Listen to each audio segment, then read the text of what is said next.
Bonjour à tous, sur ce chapitre sur le second degré, nous avons travaillé sur une activité d'approche, sur le cours et à quelques exemples d'applications simples.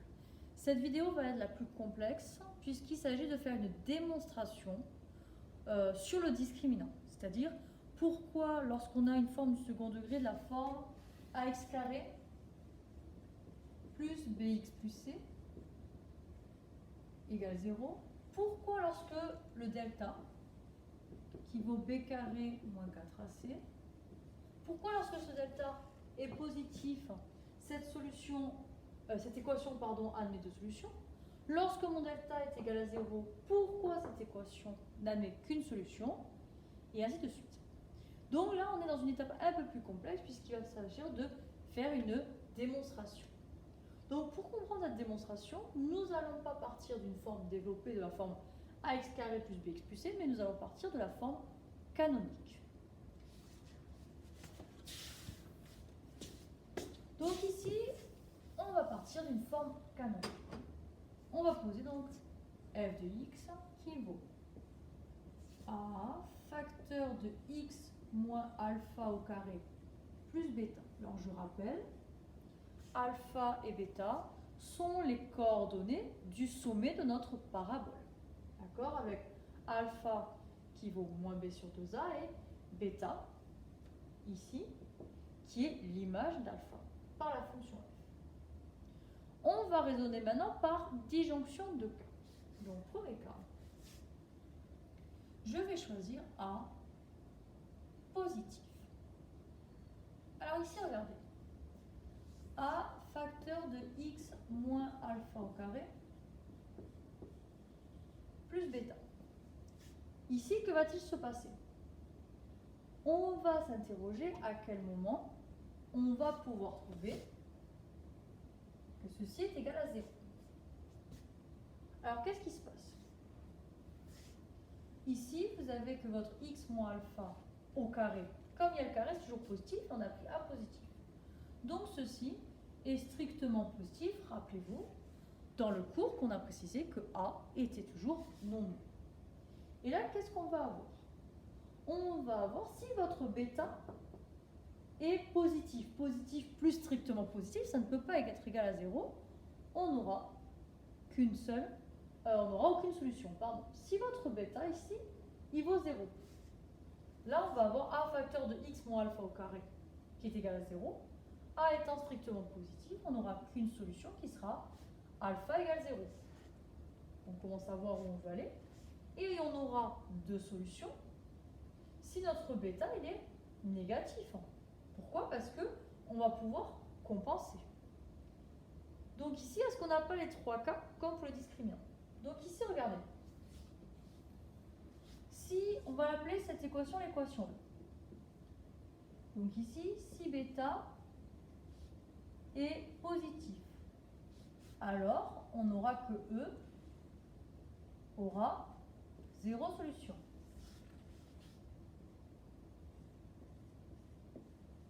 D'accord? Donc maintenant, si notre bêta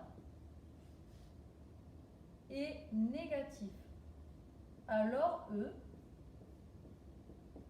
a deux solutions. Je ne suis pas en train de rechercher après x1, x2, d'accord? Là, pour l'instant, je vais juste faire la démonstration par rapport pourquoi notre delta vaut b carré moins 4ac.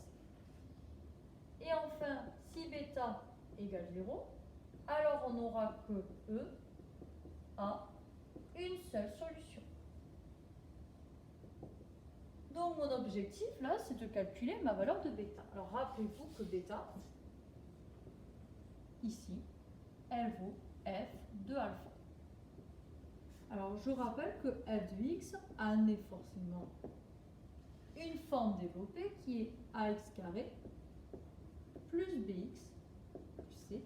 Et rappelez-vous que votre alpha vaut moins b sur 2a. Donc ici, mon bêta, il va valoir quoi?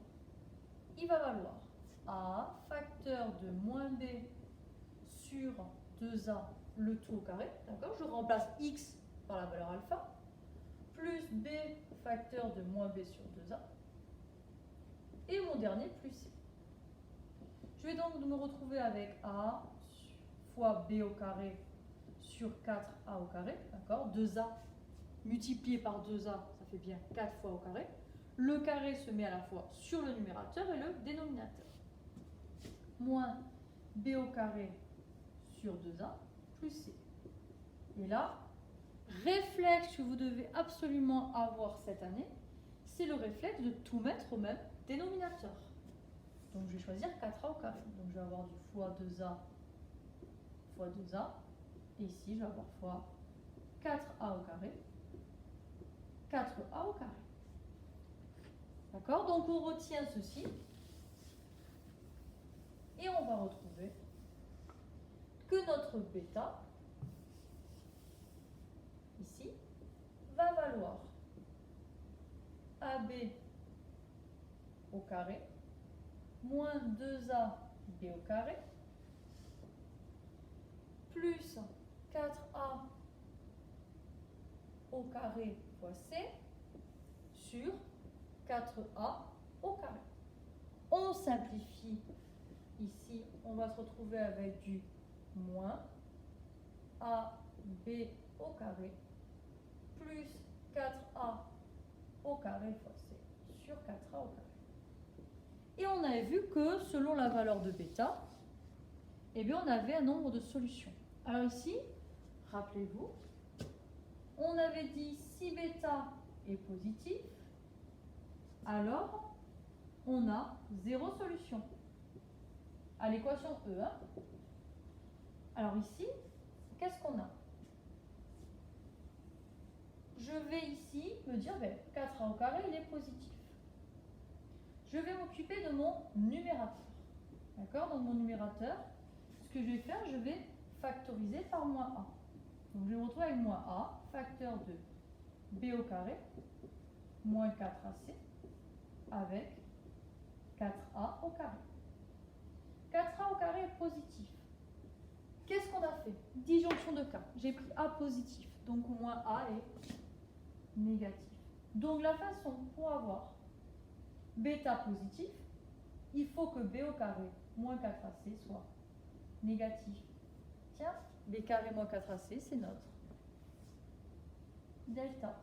Donc bêta positif, ça sous-entend que notre discriminant il est négatif. Quand notre discriminant est négatif, on a zéro solution à notre équation. Et bien écoutez, maintenant ce que je vous propose, c'est que vous faites la même chose pour bêta égale 0, bêta négatif. Et puis, pour la prochaine fois, vous me faites le second cas, c'est-à-dire où A est négatif. Et on aura prouvé pourquoi notre delta vaut b carré moins 4ac. Bon courage, au revoir mes loulous.